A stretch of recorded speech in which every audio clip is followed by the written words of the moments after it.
So again, thank you. Thanks for the introduction and for the invite. I kind of don't do lots of these because I don't like doing it, but I'm happy to do it today. So I'll take questions at the end, and I've got about 40 minutes, and I just ran through this earlier, and I did 55. So shut up, Topping, and start talking. Supply chain cybersecurity is what we're going to look at, and specifically, it's around a paper I developed called, I don't know what it's called, but it's in the chat. So there's a link in the chat to it. So that will give you the finer detail. Feel free to link in with me and ask any further questions afterwards if we don't cover it today. The paper itself is around developing supply chain instant response and management within your organization. A little bit about me, Colin Topping, as you see there. I am a student, but I'm also in industry at the moment. So I did 22 years in the Air Force, and the last 5 years of that was with probably the first cybersecurity team in the UK, definitely the first military team. It was called DCERT back in the day. It's now known as Joint Cyber Unit Caution, and it's still going strong. Still protects the MOD and military and monitors their networks.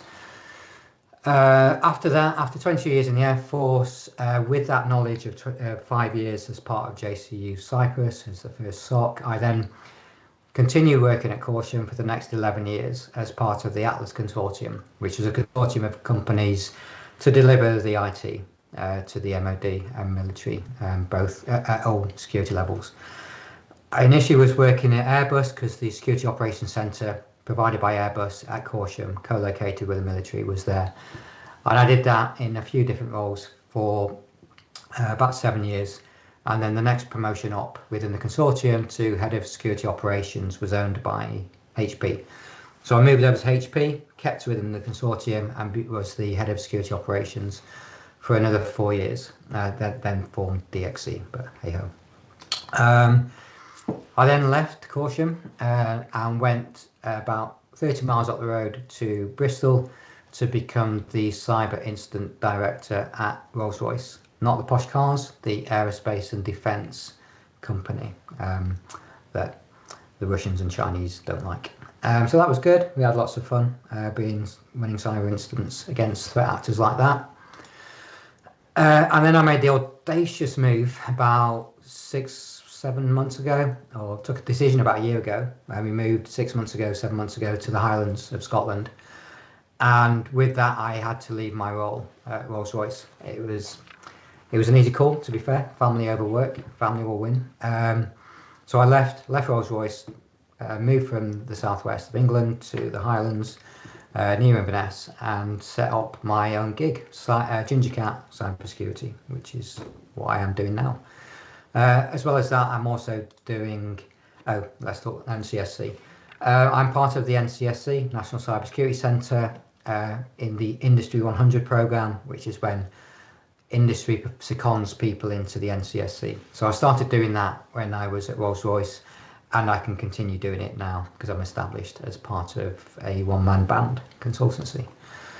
Most of my time, left for the last couple of years, has been supporting the ICS COI, so the Industrial Control Systems Community of Interest.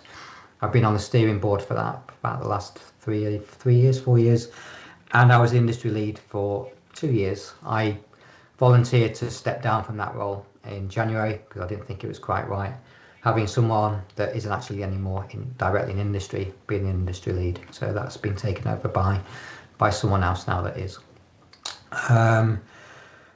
Education-wise, I was rubbish at college. I wasn't rubbish, I was lazy at college, so that's why I joined the Air Force. But I did my Bachelor of Science for the Open University in my 30s, did my Masters in my 40s, and now in my 50s, I'm doing my PhD. So that's why I'm classed as a student as well.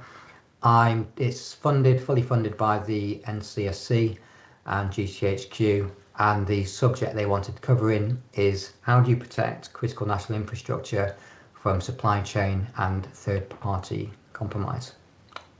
Seems a good subject, and one that we're going to talk about a bit today. I'm 6 and a bit years into the 8-year programme for the PhD, and it's through the University of Bristol. And with most people in industry, you go for certifications. I'm a fellow of the British Computer Society, and I've got certifications that a lot of people in industry have got. Right, any more time to talk about the actual thing, not just me? Here we go. Supply chain risk management. So what we're going to look at is, why do we need supply chain risk management? What is it? And how we can focus on instant management and response and prepare ourselves for when that happens. So why do we need it? A few years ago now, about 4 years ago, ENSA, the European Union Agency for Cybersecurity, did a bit of research, and they were looking forward to what they thought the main threats would be in IT and cyber by 2030. And right at the top was, they felt it was supply chain compromise of software dependencies. So supply chain right at the top, and then you have some other areas as well that they consider. And then at number 9 is another supply chain member, because it's service providers. So cross-border ICT service providers as a single point of failure. So 2 of the top 10 were supply chain related. With everything, things change, and they changed their opinion. They updated their opinion about 2 years ago. And the main changes with regard to supply chain was that many MSPs, service providers, had moved from 9 to number 6 in the list as top threats, and supply chain compromise of software dependencies retained its place at number 1. So they still see that as the major threat to organizations. What do we mean by a supply chain attack? So ENSA also did another piece of work. It essentially means that a supplier has been targeted with a view of compromising the customer. How would they do that? On the left, you can see the different techniques, which you would see also if you directly targeted a customer. So malware infection, social engineering, all those things. And they would target software, so pre-existing software or software libraries or the code or processes, or even hardware and people as well. So if you're looking at services provided, if someone's providing your IT service and they're third party, and they can access all your estate, then maybe they may target them. They may, that individual may not have a loyalty base to your company because they don't work for you, they work for their company. So they may be able to target that person, either through compromise or just give them some money. And the customer themselves, why are they being targeted? What are the techniques? So the big one is the trust that we have in our suppliers. We trust our suppliers, particularly our vendors, that when they do an update, it's tested and it's good, and we trust that update, and so we update it. But there's also phishing compromises, there's counterfeiting as well. So there's different elements of what the techniques are. And they're targeting what you would assume they're going to target: your data, including your personal data and your intellectual property. The software, they may go after your bandwidth, they may be financially motivated, or they may target specific people. So all these things are where they're looking to go via the supplier. A couple of examples. I'm not going to go into big detail because I overran when I was running through this, but this is a few from the ENSA report, and they're quite biggies. So SolarWinds, you may or may not have heard of. It was huge. I'm not going to go into the detail, but suffice to say, it was a product. Orion was used as a network management system. So it was used to manage the network quite often by your service provider, but potentially by you as well. And this was by a Russian threat actor called Kaseya, and they must have spent a lot of time understanding how this product works and introducing 0-day, which is vulnerabilities that aren't patched. So they created their own malware, and they put it, or compromises, and they put it into this SolarWinds product. So the SolarWinds didn't know that it was there, and so when they did some updates to the actual product, the customers accepted those updates. By accepting those updates, the malware got transferred to those organizations, either directly, if they used it for their own business, or through the MSP that they were using. And then the threat actor was able to gain access to data on those networks. Primarily, they use that because a lot of the US DoD, the US government departments used SolarWinds, and so that was the target, that was the rationale. But any other organization that used SolarWinds was also now vulnerable and probably at risk and probably losing data. Another one is Mimecast. So Mimecast is a cloud-based cybersecurity service, and what it does is it provides integrity for the data on your Office 365 emails. So it ensures that it's confidential, that it's not been manipulated in transit, and confidentiality, integrity, and availability of that service and of that email, which was great, brilliant. Let's have some of that. Let's keep our emails secure. But they were compromised through SolarWinds. So they used SolarWinds and they got compromised, which enabled the actor, which was the same actor. It was Kaseya, the Russian threat actor, to target Mimecast through that vulnerability, and then they were able to gain access to the certificates that Mimecast gave to you as a customer, and they were basically a man in the middle of attack. They could see the emails going through. So you're employing Mimecast to give integrity and security on your emails, and this Russian threat actor could see all the emails that were going through. Again, not great, and a supply chain compromise. The final one I'm going to talk around is Kaseya. So Kaseya, again, a software service provider for remote managing tools. And what the threat actor, another Russian threat actor, but this time the Rebel group, what they did is they were able to see a vulnerability, find a vulnerability within Kaseya and bypass authentication protocols. So they were able to bypass the controls that Kaseya put in place to access their virtual system administration that was used again by a lot of service providers. I think service providers number 9 in the top 10, and they're using software number 1. So they were compromising this product, compromising the MSPs, and what they also did is they injected some malware into the Kaseya product, and then when the customers updated the malware, they not only updated the malware, but the threat actor had remote access into those estates. And what they did on the 2nd of July 2021, remotely pulled the trigger on all those organizations, and they all got hit by malware at the same time. So that was about 2,000. This is the biggest attack, supply chain attack in history. So an estimated about 2,000 businesses in 17 countries were impacted by this attack, including MSPs who had their own customers. That was on the 2nd of July, and all these companies were now compromised and their data was locked. On the 9th of July, Biden had pretty much had enough. He was a bit peed off with Putin, and he just directly went to Putin and said, either you sort this out or we will, as in the US.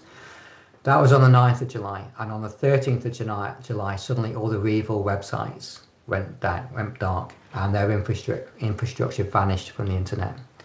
And then 10 days later, Kaseya received a universal decryptor tool to encrypt all the decrypted, or decrypt all the encrypted files.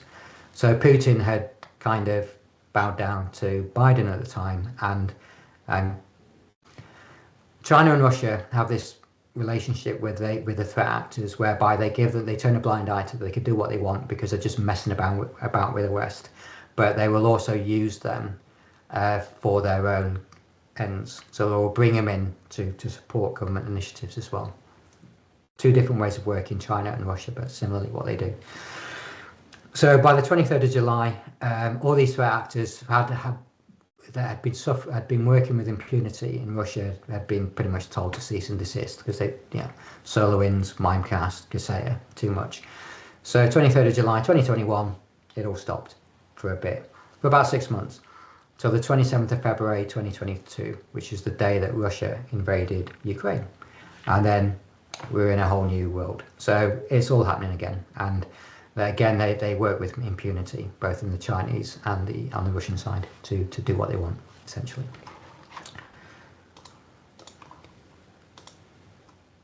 So why do we need it also? Please move forward, that'd be good.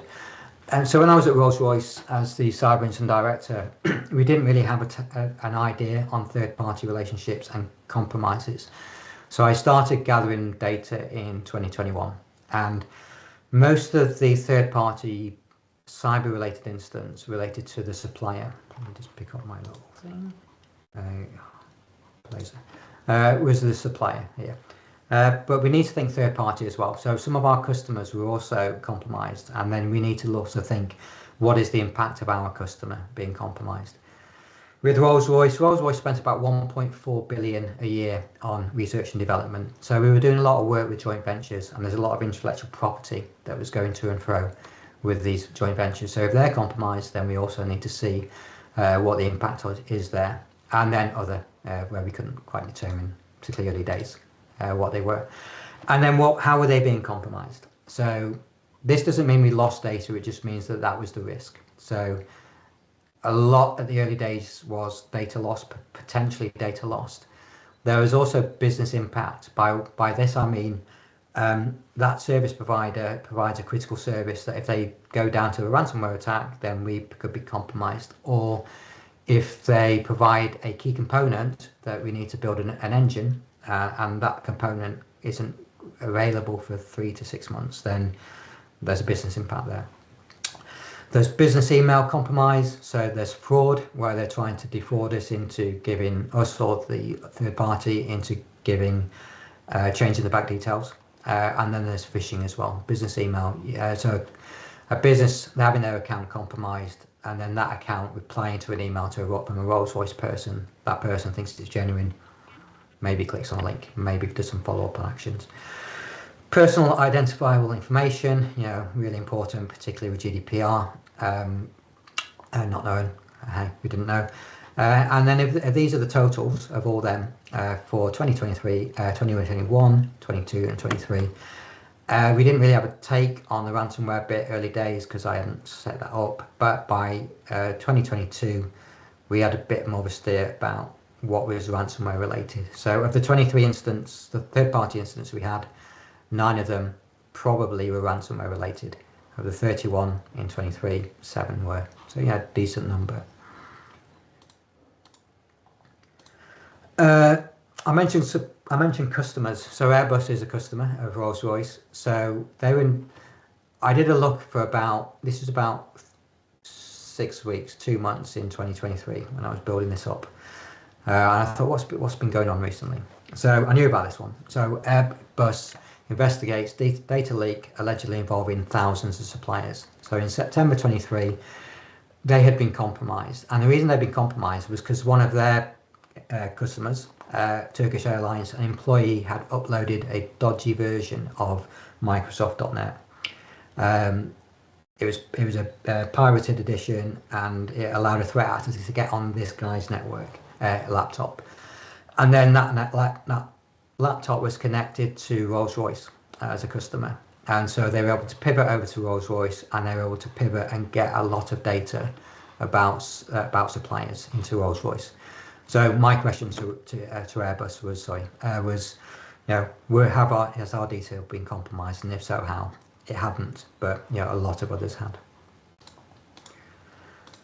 Air Canada, about the same time, they were compromised. They had a data breach involving employee and certain records. Again, I asked Canada, does that involve anything to do with Rolls-Royce? And it did. It involved supplier details. So again, we had to investigate because it was third-party customer compromise. Boeing, around the same time, got hit by a cyber attack. And again, we needed to look at that because we provide the engines to a lot of Boeings, particularly for DoD, Department of Defense programs.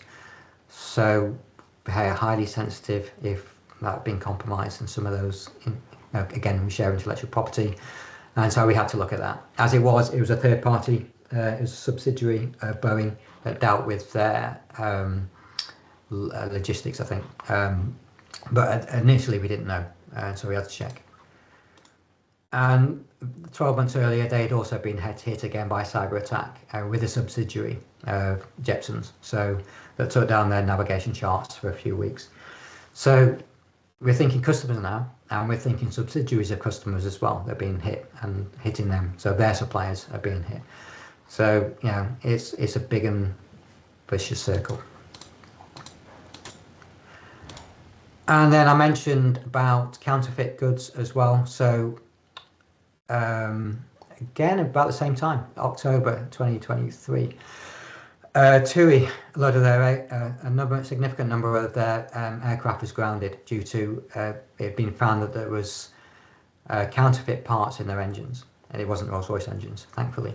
Southwest similarly had to ground 100 planes because of the same issue. And what it was a guy in there's a Portuguese repair shop that found it. They found this counterfeit piece, and it had fake certificates, and it grounded multiple aircraft, older versions of Airbus and Boeings as well. So they all got grounded until they got found out.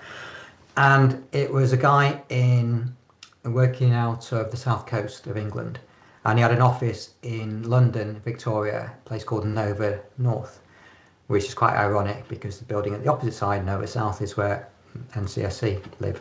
So he was literally just around the corner from NCSC doing all this dodgy stuff. So again, counterfeits as well. The supply chain gets bigger and bigger. So now we need to start looking forward about the products we provide, how they could be compromised if our services that we deliver are becoming internally connected and more digital. So when I was looking at NCSC, when I was at Rolls-Royce, we're looking at FADEX. So we have FADEX. These are the brains of the engine that talk to the brains of the cockpit. The pilot's not the brains, apparently. It's this product in the cockpit. Whereas previously you'd have engineers or whatever in the cockpit doing lots of twisting and modules and nodules and all this. Now you don't have that. It's just automatically, digitally between this FADEC and a similar product in the cockpit. So we're now thinking about, well, how can this be compromised? What if whatever threat actor gets in and compromises our FADEX, and then we put it in the engines and something happens? So that's what we're starting to think about now, or I was, as when I was still at Rolls-Royce, is what parts of our services are now becoming digitalized, and what would be the risk of that. We also need it because in the US, Biden, after SolarWinds, told everyone in the US they needed supply chain security. It became part of their national strategy. Also, the NIS2 directive, when that came out, some of the requirements of operators of essential services are now devolved down to the suppliers of those operators of essential services. And the recent government cybersecurity and resilience bill, equally to align with NIS2, has said that suppliers need to be involved, and you need to exercise and also be resilient to supply chain attack and compromise. And the national cybersecurity strategy that came out in 2022, supply chain or third party was mentioned about, I think it was 32 times. It was mentioned in that document. This came out recently, principles of OT, so everything in industrial control systems and OT, signed by all these organizations globally, Five Eyes, Germany, Singapore, Japan, the lot. And they've got the principles of OT, of which there's 6, but principle 5 is the supply chain must be secure. So another focus on software and devices from major vendors that's going into the OT environment. And as we know, the OT was air gapped, maybe isn't anymore, or maybe is not as much as we thought. And that includes decommissioning as well, and disposal. So this document might be worth looking at as well if you're looking at through life support within OT. So when I first started doing the PhD, I was looking what the guidance out there for supply chain risk management was, and I looked at the UK, US, EU, and what the authorities were saying over a number of years. And I was also looking at standards and regulations, and I was looking at 3 sectors. I looked at energy, I looked at water, and I looked at chemicals. And basically there was no common approach to what supply chain risk management was. Lots of them are good ideas, but none of them had all the ideas in one place. So that allowed me to bring all that together and create the ROSE taxonomy. ROSE is the 4 key principles, which is risk, ownership, service, and end-to-end. This is annex onto that document, the incident response document. I'm not going to go into huge details, but it covers these areas: complex supply chain, risk management, attack surface, and information sharing. That's the risk component. Ownership is interesting at the moment. When I was looking at this, and when they were looking at this, the organisations, foreign investment and ownership. So why try and compromise someone when you can just buy it? So if Rolls-Royce had a really key service provider or components provider, you can either compromise it and ransomware it, or you can just buy it and just run it into the ground, or just not sell that product to Rolls-Royce anymore. And if it was a one of type, then that compromises Rolls-Royce or whoever else. So that was a thought at the time around foreign investment and ownership. You don't need to hit them by cyber, you just buy them out. And if you think recently of what's going on both sides of the world, in one side you've got China is the big threat actor, and the UK have just bought elements of British Steel back into public ownership because the Chinese owner looks like they were trying to run that part of British Steel into the ground, and then Britain would be reliant on Chinese steel instead. So they were buying it to run into the ground potentially. So we now own that. The government has taken ownership of that. But then if you look across the Atlantic at the moment, tariffs suddenly come in and you can't sell things, or they become really expensive to buy things, and so you may have to procure them from somewhere else.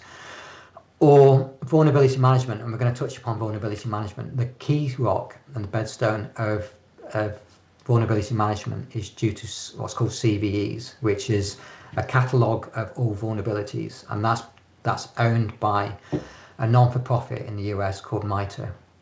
But that's funded by the US government, and this week their funding wasn't going to be renewed, or it hadn't been renewed. So suddenly the whole basis for vulnerability management was going to stop because US government wasn't going to fund it. Fortunately, CISA came in and they gave funding, and so it's going to happen. But you need to think about where we get that information, how we can trust foreign investment and foreign ownership. And this time last year, it's not just Trump, even though he is an arse. Last year, Biden's administration didn't fund NIST. And NIST provided the KEV, which is the known exploited vulnerabilities. And that stopped for about 5 months. And they're still playing catch up. So it's not just this administration. Under the last one, public funding for these things could have been at risk. End to end, we're looking at contracts, how you do that contract, how you build a relationship with the procurement and the contracting team and legal, so that the requirements for supply chain risk management is embedded in the contracts. Suppliers you might want to exclude, either you as an organisation decide to, or a government entity said, you can't use Huawei or you can't use Kaspersky, that type of thing. How do you remove a supplier if they're embedded and you don't want them anymore and retain a service, particularly if you're looking like cloud? How do you switch from cloud supplier to cloud supplier, and can that data get switched over easily? So that's all part of the supply chain lifecycle. And so there we go. Rose taxonomy, lots of detail. That's all I'm going to say. So this paper that we're going to talk about as well briefly is, as I said, I'm part of the Industrial Control Systems Community of Interest.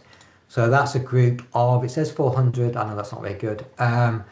There's about 500-600 people nearly as part of that group, from aviation, government, academia, industry, operators, vendors, the lot, regulators, they're all in there.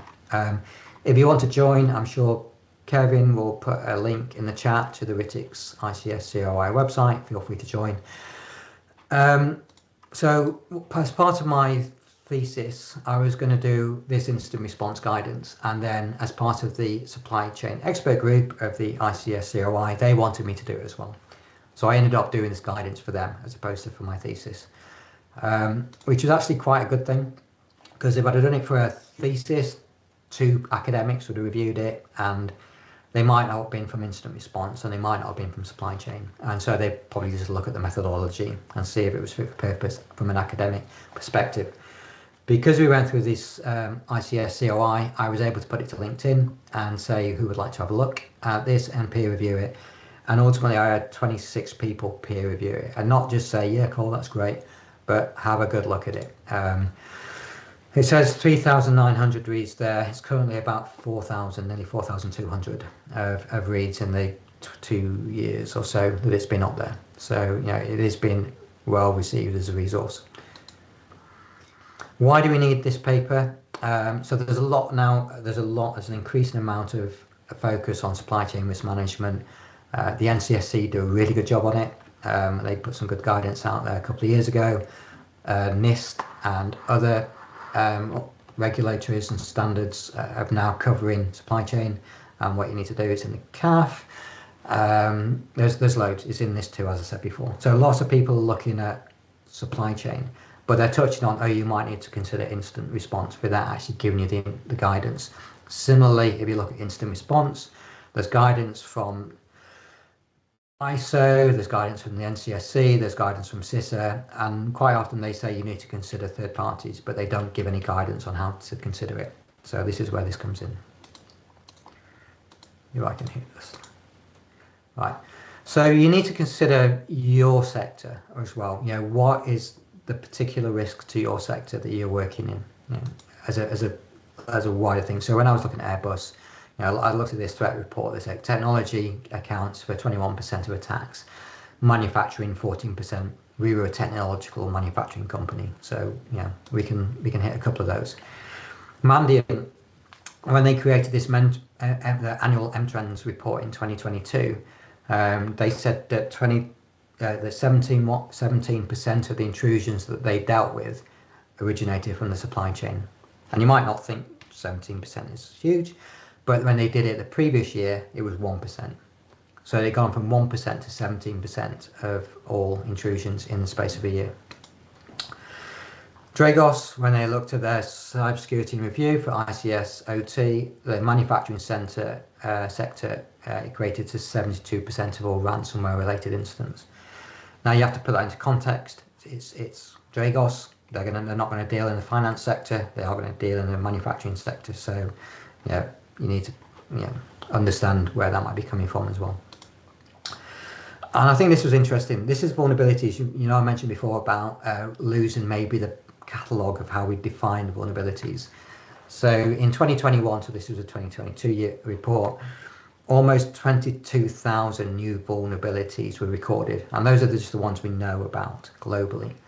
So they were reported in that CVE, in that catalogue, in that 1 year, mostly against the software supply chain, which again is why the ENSA probably has it as #1 in the top 10 vulnerabilities for 2030. But you know, that's too many vulnerabilities for you to manage. So you need to look at where you want to control your views on where the vulnerabilities are that would be hurtful to you. So how do you identify high-risk suppliers? Why do you do it as well? So the cybersecurity team needs to know who your high-risk suppliers are, who you deem they are, because once they hear that a supplier has been compromised or a third party, how quickly do they need to respond? What questions do they need to ask? What do they need to find? What do they need to shut down of access to? Maybe if these people have access into your estate, this third party. They can only do that by working with business stakeholders. For the business stakeholders have that detail of knowledge, whether that's commercial or whether it's procurement, they will know what that organisation holds and the risk they hold. And then that information should be centrally hosted, it should be current, and it should be available for the cybersecurity team and for maybe the business continuity teams as well, for anyone. And so when you look at the risk profile, you're looking at product safety before anything else, and safety of the product, safety of life, environmental safety. Then you're looking at whether that third party has access to your network, to systems, or to data access, whether they provide a critical service provision or even a critical component to support your manufacturing, or they hosting of business data, whether that's intellectual property or personal identifiable information. And then how far down the supply chain do you go? Do you just go for your tier 1 first line suppliers, or if you allow them to subcontract down, do you then have to have an understanding of who they are and what risks they hold on behalf of that supplier that are your risks? Contractual considerations and obligations. So identify the critical suppliers based on their risk profile to you as an organisation. So this is why you have to work with procurement and with legal and with commercial. Define appropriate cybersecurity risk management requirements. So some of your third parties will need, obviously, that they will have sensitive information or sensitive access. They will need more they'll need to be more secure than someone, Bob, working out of his shed that provides you with a few nuts and bolts, or the company that cleans your toilets. But they still may have physical access to your site, so it's different risks. Contract minimum security requirements to everyone, and then build up. Understand their incident management, resilience, and continuity plans. I'm going to go. There's a lot of this in the paper for that if you want to know the greater detail. Define their cyber incident security incident reporting requirements. Do you request them to report an incident into you, and if so, when? How quickly? If you standardize an incident reporting template that you want them to use, or do you get their standardized reporting template and understand it and make sure that it has the details that you need? Vulnerability reporting process for products. So those vulnerabilities we mentioned before, it would be nice if your key vendors gave you an early heads up if there's going to be a vulnerability released, so that you can be prepared for it, particularly if you need to reboot servers, say.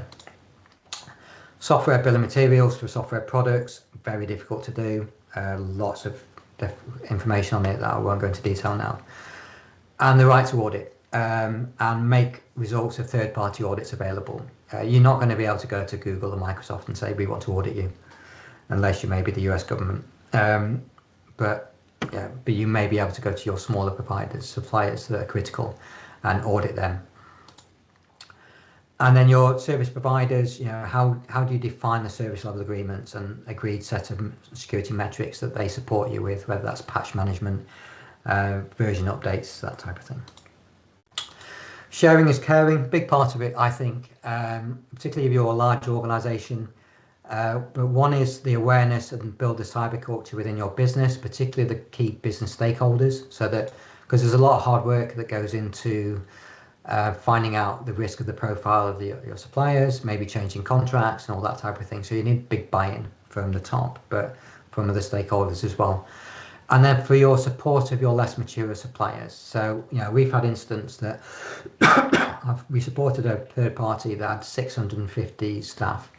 They were international, and they had no one that did cyber or information security. They just didn't do it. And they were hit by a ransomware, and their view was they were going to rebuild over the weekend and redeploy on Monday, not knowing how they got compromised.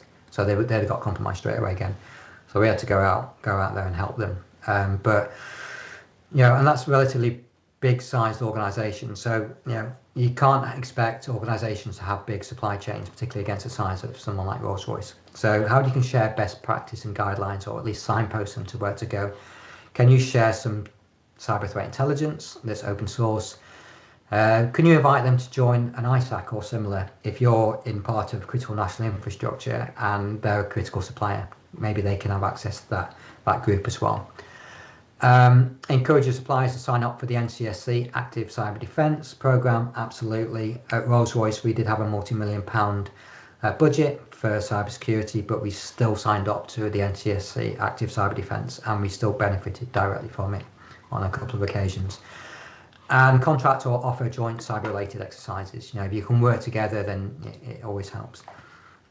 We were doing something with Airbus. As I left, I created a scenario that involved the whole thing at FADEC, talking to the equivalent in Airbus in their cockpit that got sold to British Airways, and we were building out an incident around that. But then I left, so I don't know what happened. Instant response. So again, when something comes in, understand the business impact, because you've had that relationship with the business stakeholders. They've provided something centrally, hopefully, and so you can look at that and see what the impact is. It's always good to be pragmatic on these things. I've dealt with a few incidents now, and your backside's on fire, and the last thing you need is 600 customers all asking you for a individual statement of what's happening to their data and their information. Sometimes you just let them crack on and do it. Engagement. Not all organizations have their own digital forensic incident response team. Quite often they outsource that. And so your security team or your security person may be talking directly with their third-party team. So you're not actually talking to the business, you're talking to their third party. Whereas your business stakeholders may be talking to their business stakeholders. So ensuring that everyone knows who's talking to whom and what's being said is ideal. Your communications and instant response plans, and how that feeds in to supply chain as well. And also knowing the assets and the vendors that are on your estate, which are the, so that if there is a compromise on a product, do you have it, do you own it on your estate, and which of those products are vulnerable or are critical to your services that you maybe need to fix or put a mitigation in a timely manner. Nearly coming to the end. Communications transparency. This lends itself to what I was saying as well about different teams talking to different teams externally and internally, and making sure everyone has the same view, is maybe copied into the same email chains or has access to the same reports. Reporting, regulatory and contractual. So if you think of a scenario whereby you've outsourced your payroll or your pensions to a third party and they've been compromised and they've lost personal identifiable information of your organization. So have you had a conversation about what happens in that situation with that third party? Probably not. So if they're compromised and they know they have to, once they identify that they've been compromised, and that you might be just one of a number of customers of theirs, and they may self-report to the ICO under GDPR, and then it goes to the Daily Mail front page, and then it's Rolls-Royce. Say Rolls-Royce staff have had their details compromised because their pension company provider got hooped. You want to be in a position to manage that narrative. So how do you have a relationship with the pension provider or the payroll provider to say, if this situation happens, then before you do your regulatory contractual obligation or your regulatory obligation, you come and inform us. So we can either do it jointly, but also we need to inform our staff that it's going to happen, and get them in the loop before it hits the Daily Mail. So so that may happen through exercising, it may happen through contractual obligations, but you just need to think about things like that as well as operational areas. Playbooks, always ideal to have playbooks, particularly if you have multiple different staff that may be monitoring your networks, so that you're not reliant on the response of one person. It doesn't matter who's looking at those screens, they follow a playbook. When they bring other people in, those people also have elements of the playbook to follow loosely, but to know where to go and where to, well, no one's reinventing the wheel every time. Vulnerabilities. Hey, say again, sorry? That's 15-minute warning, as it were. Okay, brilliant. Vulnerabilities, I said that with regard to assets and vendors as well. So what is critical? What vulnerabilities do you really want to be aware of, or do you want to action quickly? Depends where they are on the estate, if they're on your boundary, so internet facing, or if they're safety related, as all the other things I've mentioned before. Resilience of the supply chain, and this isn't about how resilient your supply chain is, but you may want to ask what their business continuity plans are and the like, and you may want to test it through exercising, but it's also what is your resilience of your supply chain. So if that supplier gets hit by destructive ransomware and it's going to take 3 months to rebuild their whole estate and get back up and running, or they get taken over by Chinese company and they get run into the ground or whatever, if you lose that supplier, where is your resilience? How do you recover? Have you got a plan B? And what's the impact if you lose that supplier? And then with everything, lessons learned, always lessons learned. That's it. So that's what we offer. If there's more than me, that's what I offer as Cyber's Ginger Cat, and that's the end of into the Q&A. Oh, thank you very much, Colin. I did read through the paper and watching the presentation, so it brings it all back. And I have to set my hat off to you. That's a lot of subject matter covered in such a short space of time as well. I think there's probably an award for that somewhere along the line. So thanks very much for that.